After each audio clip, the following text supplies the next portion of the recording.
Start. Out of గ్రిడ్లో మనం ఎర్తిబిట్ తయారు చేసుకోవాలి. అంటే గ్రిడ్ ఉంటుంది కదా, గ్రిడ్కి మనం అక్కడ ఇంజెక్ట్ చేయకూడదు. అందుకే అవుట్ ఆఫ్ గ్రిడ్లో ఒక ఎర్తిబిట్ తయారు చేసుకోవాలి. లేకపోతే ఏదైనా ఇండివిజువల్ ఉన్నా అది సరిపోతుంది. దాని నుంచి ఒక రిఫరెన్స్ తీసుకోవాలి.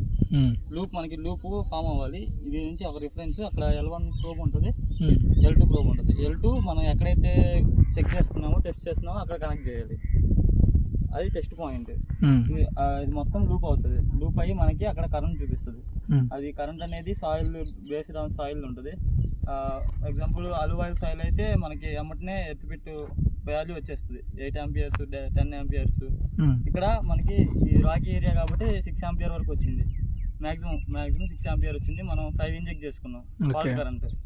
5 to 10 లోపు, 5 కన్నా తక్కువ ఇంజెక్ట్ చేయకూడదు. 5 to 10 లోపు ఇంజెక్ట్ చేసుకోవాలి. ఇక్కడ ఉన్నాయి కదా injected current based on inject current, fault current, switch yard fault current based మనకి ఇది వాల్యూస్ మనం మిల్లీ వోల్ట్స్లో తీసుకుంటాం. ఇవి యాడ్ చేసేసి సిమ్యులేట్ చేసేసి వాళ్ళు మనకి వోల్టేజ్లో వాల్యూ అదని ఇస్తారు. స్విచ్ యార్డ్ సేఫా అన్సేఫా అనేది తెలుస్తుంది. ఇక్కడ టెస్ట్ చేస్తారు. మిటాన్ of frequency grid injector actually US based. ఇండియాలో ఒక మన దగ్గర ఉంది. అది ఇక్కడ L1 L2 ప్రోబ్స్ ఉంటాయి. L1 మనం ఆల్రెడీ అక్కడ కనెక్ట్ చేసాం. ఎర్తిబిట్ ఆఫ్ గ్రిడ్లో ఎర్తిబిట్ తయారు చేసి అక్కడ కనెక్ట్ చేసాం మనం. ఓకే, ఇదేమో అక్కడ మన టెస్టింగ్ పాయింట్ అక్కడ కనెక్ట్ చేసి మనం టెస్ట్ చేయాలి. ఇప్పుడు టచ్ వోల్టేజ్ ఎంత ఉందో, స్టెప్ వోల్టేజ్ ఎంత ఉందో టెస్ట్ చేయాలి. ఇక్కడ actual current 5 amperes. Actual current 6 amperes వరకు వచ్చింది. మనం 5 వరకు టార్గెట్ ఇచ్చాం. 5 ఇంజెక్ట్ చేసాం. Frequency 60 Hz. ఇది ఆఫ్ గ్రిడ్ ఫ్రీక్వెన్సీలో చేయాలి. అంటే మన 50 Hz ఇండియన్ స్టాండర్డ్ ప్రకారం 50 Hz మన ఆఫ్ గ్రిడ్ ఫ్రీక్వెన్సీలో టెస్ట్ పర్ఫామ్ చేయాలి. ఎందుకంటే అవి రెండు మ్యాచ్ అయిపోతాయి కాబట్టి ఆఫ్ గ్రిడ్లో చేయాలి. ఓకే,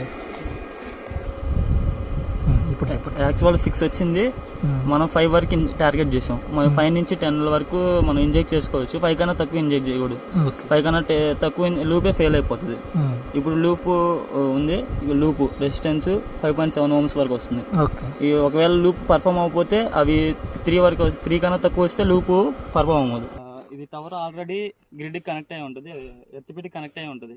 కాబట్టి ఈ గ్రిడ్ని ఇక్కడ మనకి రబ్ చేసి రబ్బరింగ్ ఫైల్తో రబ్ చేసి ఈ పాయింట్ కనెక్ట్ చేయాలి. ఇప్పుడు అక్కడ ఎత్తిపెట్టి కనెక్ట్ చేసింది ఇది మొత్తం లూప్ ఫామ్ అవుతుంది. లూప్ ఫామ్ అయినప్పుడు ఇక్కడ టెస్ట్ చేయాలన్నమాట. ఇది స్టెప్ వోల్టేజ్ మనం సాయిల్ మీదే చేయాలి. ఏమన్నా గ్రావెల్ కానీ ఎలాంటివి ఉన్నా అవి తీసేసి సాయిల్ మీద టచ్ చేసి ఆ ప్లేట్ ఉండేది ప్లేట్ దాని మీద మనం టెస్ట్ చేయాలి. ఇది touch voltage. The voltage difference between this point and this point. Okay. How much it is? 126. This 126. Yeah. Okay, 126. Okay. Okay, నిమిషం ఆగు. Blank shot. ఒకటి తీ బ్లాంక్ షాట్. బ్లాంక్ షాట్ తీ రెండు మొత్తం తీసేయి. టవర్ వచ్చినట్టు చూడు, టవర్ కి తీసినట్టు. ఓకేనా? ఓకే. 127.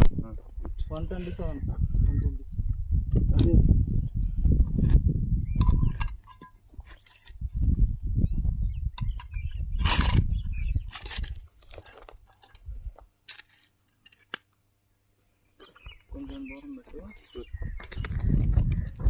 ఇది స్టెప్ వోల్టేజ్. తెలియకుండా అప్పుడు ఫాల్ట్ కరెంట్ అప్పుడు ఇలా నడుచుకుంటూ వచ్చేస్తాం. అప్పుడు ఏదైనా ఫాల్ట్ ఉంటే మన బాడీ త్రూ పాస్ అవుతుంది. ఎక్కువ ఈ సాయిల్ అనేది వోల్టేజ్ రైజ్ చేసేది. ఒకవేళ ఎర్తింగ్ సిస్టమ్ మంచిగా లేకపోతే ఫాల్ట్ టైంలో ఈ సాయిల్ ఉంటుంది కదా, అది వోల్టేజ్ రైజ్ చేస్తుంది. అప్పుడు మన ద్వారా పాస్ అవుతుంది ఆ కరెంట్. హ్యూమన్ కి సేఫ్టీగా ఉండదు. 2 plates మిడిల్ అంటే in between feet.